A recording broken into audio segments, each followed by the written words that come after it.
Ram is very known from the Ramayana, very famous Hindu scripture. And Ram is very particular because there Vishnu takes the form of a man, and he has not any powers that are not available to man. He has some powers, but it is through his own work, his own tapasya, his own spiritual work, that he has accumulated these powers. He has been born as a man, knowing full well that he is Vishnu, but without all the usual powers that Vishnu has, to show man how man can live, to show how to be a perfect human being, to show Dharma. Ram most of all is about Dharma, about the right way to live, about righteousness, about right and wrong. And so the whole story has so many aspects of it. And one is, of course, the relationship between Ram and Sita. Sita, who is the wife of Ram, and who is obviously Lakshmi, incarnated. At some point, they are banished from the kingdom. Some dharmic story again, really. And so they are leading quite a simple life as hermits in the forest, but they are very, very respectful to each other, very nice to each other. And so this relationship is also like a symbol, an ideal form of how the relationship between a wife and a husband can be. So also in that way it is a very interesting story. But at the same time, they also are rulers. A little later in the story, they become the king and queen of Ayodhya. So they also show how to be the ideal king and queen. Not abusing people, not making abuse of that power, but really being there for the people. And the story of Sita and Ram is very much also the story of Hanuman, the monkey god, which is an extreme symbol of selfless service. In the entire story, Hanuman serves Sita and Ram, lives only for them, works only for them, and does not want any credit in return. Whenever they try to say, "Oh, you've done such a great job," then he will say, "Oh, I only could do it because of the power you have given me, because of the inspiration that you have given me," or whatever. He will always put the credit somewhere else. He is in that way a very humble but a very powerful figure. He is the son of the wind god, and that gives him tremendous power. He can also fly, and he has power, but he is also very clever. And this is shown here in this little story about Hanuman and SURSA. At some point actually in the story, Sita gets abducted by a demon called Ravana. And this demon is the king of Lanka, now called Sri Lanka. And so the demon king takes her to Lanka. And so a whole process starts of trying to get her back, in which Hanuman is sent to fly over the ocean towards Lanka and find out if Sita is there and if she is all right or not. And then comes SURSA. Some sources see her as a demoness, some sources see her as a messenger of the gods. It's a little bit unclear, but anyhow, she also has a boon. She has a boon that whoever comes before her mouth has to go in. Whoever comes before her has to go in, it cannot be avoided. So, when Hanuman is flying over the ocean, she comes and says, "Oh, I'm SURSA, I'm sorry, but nice monkey meat, you need to come through my mouth. There's no other way. I have this boom, this is absolute." And so then Hanuman says, "Okay, okay, have you, if that is like that, I cannot change it." And then so she tries to bite him, but he becomes a little bit bigger. Because he has this power, he can become very big. So, and then she also becomes bigger, and he becomes even more big. And so it goes on and on and on, and she's like very big and with her mouth wide open. And then he becomes tiny like a fly, flies in through her ear and comes out through the mouth and says, okay, Sursa, now I have fulfilled the boon, I have passed through your mouth, and now you have to let me go. I have to go to Lanka and save Sita and everything. So this is a little bit the character of Hanuman. He is a real hero, but not a hero with a lot of pride. He is humble, as a hero really should be. So this about Sita and Ram, and then another one which is maybe the most known is Krishna. Krishna having also so many aspects, and here Vishnu really does come on earth as a god with all the powers. Already when he is like a little baby, he can do anything.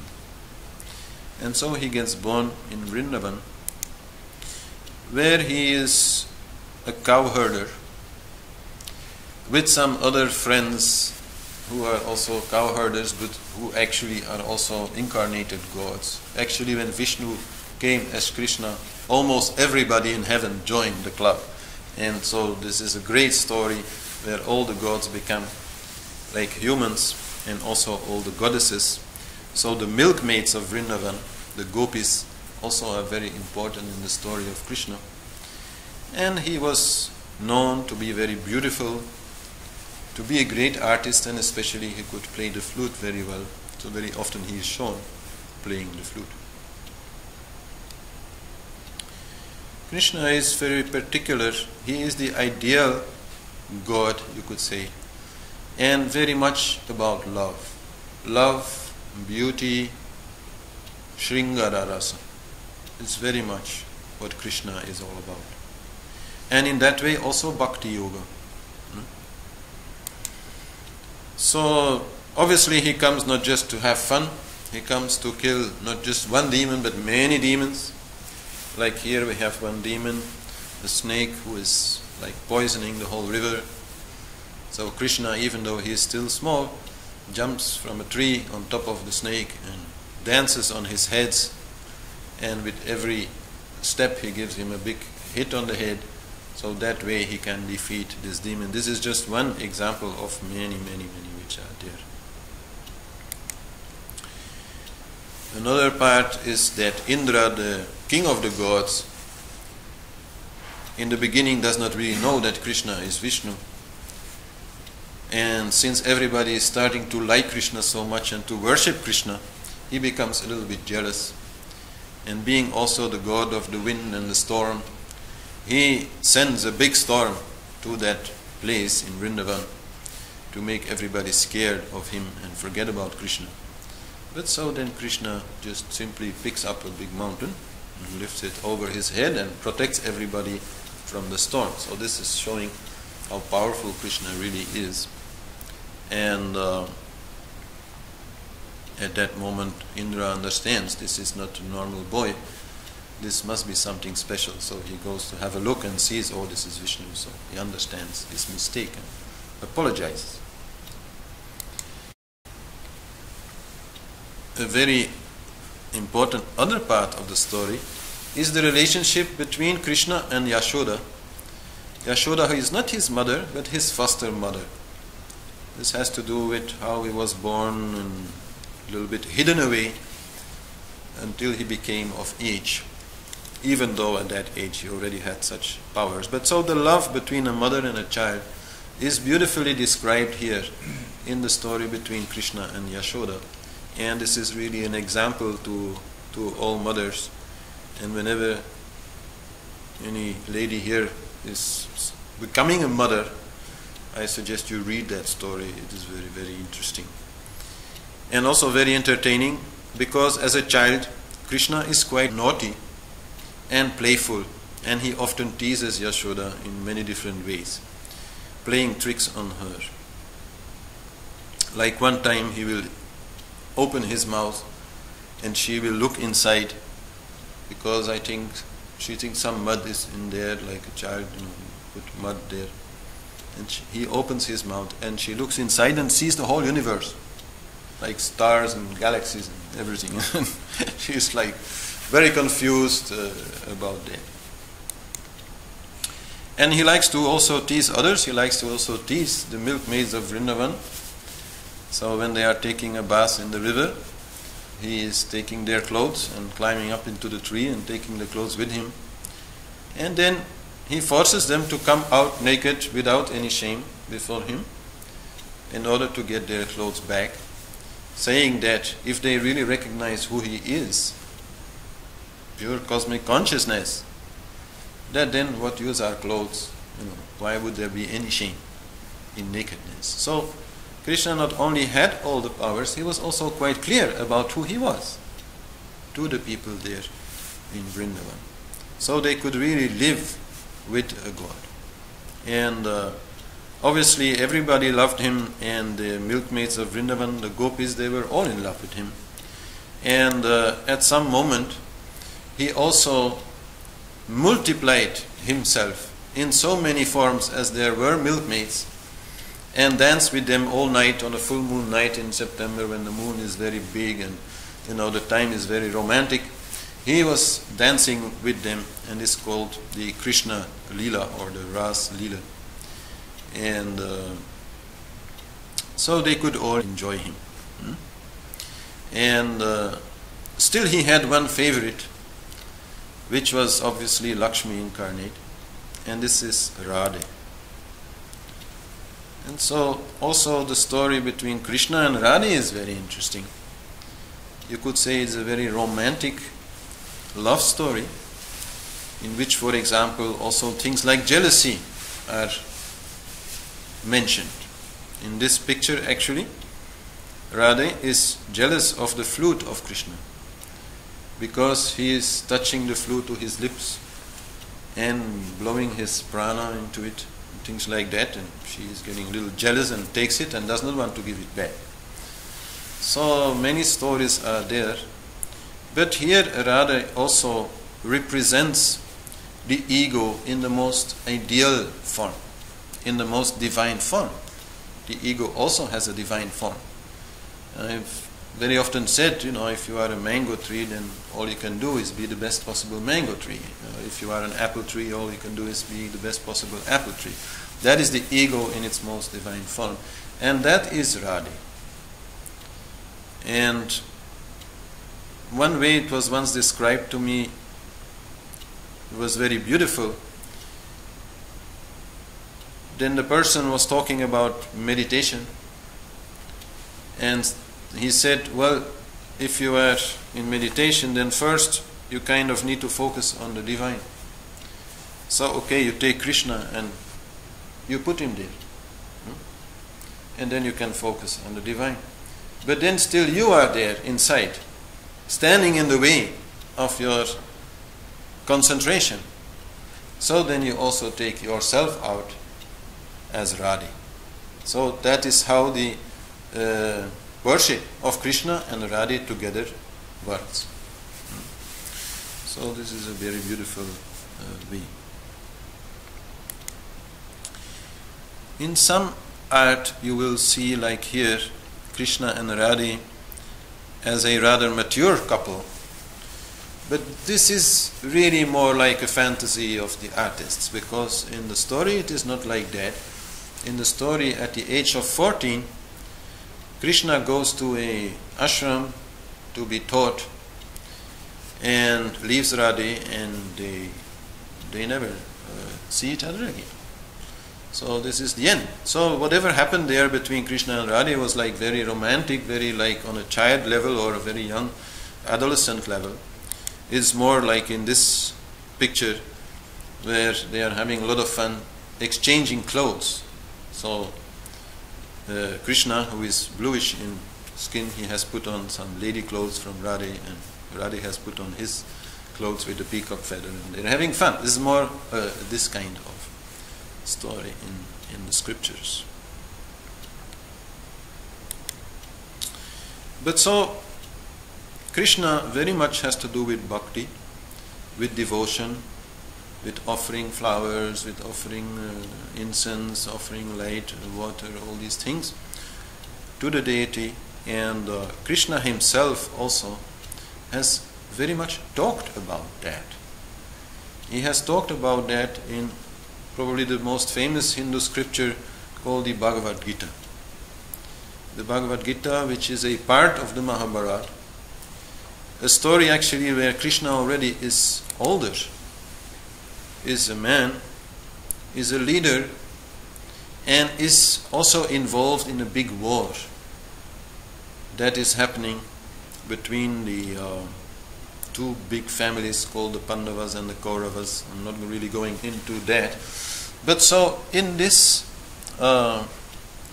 story, there is a moment in which Arjuna, the warrior who is sitting there on the ground, is being taught by Krishna about yoga in general, but especially also about bhakti yoga. And there Krishna also shows that he, as the cosmic principle, as the supreme, is all the gods, that all the gods are manifestations of him, not manifestations of Krishna in the sense of Krishna with form, but manifestations of the formless supreme, that all the gods are a part of that. But that still, to worship one form is what works best, because mind can more easily focus on it. All these things are there, very well explained. Bhagavad Gita is a beautiful work of philosophy, yoga, spirituality. And so this is the battle of Kurukshetra, very famous battle which is there.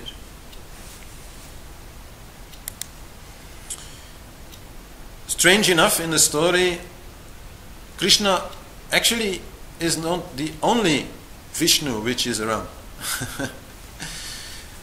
To defeat that demon, he also incarnates as Balarama, which is supposed to be the brother of Krishna, but so actually he is both. He both comes as Balarama and as Krishna, and Balarama in the story very much helps Krishna, also defeats a few demons here like on his own, but very much is there to support Krishna, protect him, and things like that. And then another well-known incarnation of Vishnu is Buddha. At least that is how the Hindus are seeing it. For Buddhists, this is a little different. When Buddha came, he was a Hindu, but he started a movement, he started a religion, you could say, or you can't really call it maybe religion, but he started something outside of Hinduism and went his own way. But for Hindus, in the way that he was teaching, what he was bringing, he was very much an incarnation of Vishnu. Very much preaching compassion and peace and all these things for which Vishnu is so much known. So this is how Hindus will see it, and Hindus will very often visit Buddhist temples, and you can also find Buddha in many Hindu temples. There he is recognized as one of the big avatars, incarnations of Vishnu. And so then of Buddha also many forms exist. We all need like different forms, we all have different tastes, so we kind of need different forms, so this also happens then in Buddhism. So here the Amitabha Buddha, the Buddha of infinite light, he represents wisdom, the power of consciousness. But others are there like Manjushri Buddha, actually a little bit like an older form, very much related to cutting the desires, to removing the source of suffering at the root, things like that. Vajrasattva, another more tantric, you could say, image of the Buddha with Shakti. And then Mahakala. Mahakala is not Buddha, although some relationship is also there. Mahakala is another deity in Buddhism, a protector of Dharma also. Some say it is a form of the Buddha, but it's not very clear. In any case, Mahakala also exists in Hinduism, as the husband of Kali. He is the great ruler of time. No? He is time. So it is like a little bit an interaction between Hinduism and Buddhism. And there is also like a female form called Tara, which is like very much a motherly form of the divine, very much nourishing, very much compassionate, and difference are there like white Tara, green Tara even more like with focus on the nourishing aspect, things like that are there. There is a medicine Buddha, and then here also you will see that there is a strong relationship still between Buddhism and Hinduism, because then here we have Dhanvantari, which is the god of Ayurvedic medicine in Hinduism, and looking very similar as this medicine Buddha, having similar kind of symbolism, a pot with a leaf in it and things like that is very, very similar. So Dhanvantari is one of these gods which is seen as a Vishnu incarnation by some, but others then again doubt that. But quite clearly he is of the Vishnu camp. He is of the Vishnu side of the story, because he is also very much for preservation, since he is working with medicine, even teaching surgery and all these things. And then I already talked about it a little. I talked about this big snake on which Vishnu is resting in the ocean of milk. So this is Shesha. Shesha also being a god in his own right, quite mysterious, the king of snakes. But also Shesha means the one who never disappears, which basically means that at the end of an age, when the whole universe disappears, then all that remains is Shesha. So Shesha is also quite important, and sometimes also takes important roles when Vishnu incarnates. Like for example Lakshman, the brother of Ram, and his most important companion in the Ramayana story, is supposed to be an incarnation of Shesha. And then another form is Varuna. Again, this is not so clearly an incarnation of Vishnu, but in what he represents very much resembles Vishnu.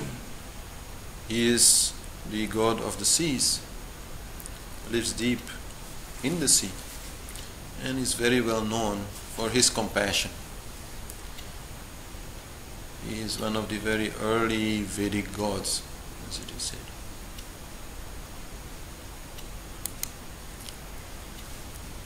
And then also parts of Vishnu are the 9 planets. Actually, each of the main reincarnations of Vishnu is related to a particular planet. Like, for example, Narasingha is related to Mars, and Ram is related to the sun, and Krishna is related to the moon, and so on. But the planets, they have a particular task. Preservation needs the law of karma. If there would be no law of karma, there could be no preservation, because then people could do bad things against the earth, for example, or against their fellow humans, without getting any punishment for it. So karma is needed, and it is the planets which are responsible for making sure that karma happens. And this is then also why in the horoscope of a person you can read the karma there by seeing the position of the planets. So the planets are definitely also very important to work with for personal growth. And for Harish Johari this was very, very essential, to work first of all with those planets. So each of them has its own story. Can't really go into all of them because that's a separate class anyhow. I will make a separate class on the 9 planets. But so each has a different power, different animal also associated with it, as you can see here. Maybe I'll just mention the Sun Lord, which is a little bit more than just a planet, of course. It is the center of our little universe, and as such is seen also often as pure consciousness. So the Sun Lord is very often worshipped. Like every morning we can do sun salutation, Surya Namaskar, and Surya is the sun god. And we can meditate upon him like this, or we can use again some kind of more geometrical form, the yantra, Surya yantra. And I would say, although maybe a little less often worshipped, but definitely as important, is the moon Chandra. Like Ram and Krishna, both are so important. Here also sun and moon are so important, so vital, so cooling the moon is. And very often we need to cool down. And then this lunar energy, this moon energy, can be very helpful to us. And also a yantra is there to work with. Actually, sun and moon are like a very essential duality. Solar and lunar, we both have them inside of us. You can call it male and female also in a way, but it is also quite clear in our activities, in what we do. There are more solar activities which are more action motivated, more like ambitious, creative, which are more solar. And then there are the lunar activities which are more meditative, artistic, relaxing, and having a good time. So this is more like the lunar side of things. And I think if you ask yourself what is mostly lacking in society today, then it is definitely the lunar side. It is not so much the solar side. This is why I'm saying the moon also should get proper attention. So this a little bit gives an introduction to the deities related to preservation. Many, many more are there. No? Of course, many of those are also like variations created of the same deity. Like you could say even local variations are very often there, but also just different stories, different things that came up. And then we come to the destruction, which is, as I said, the destruction not so much of the universe, but mostly of the ego.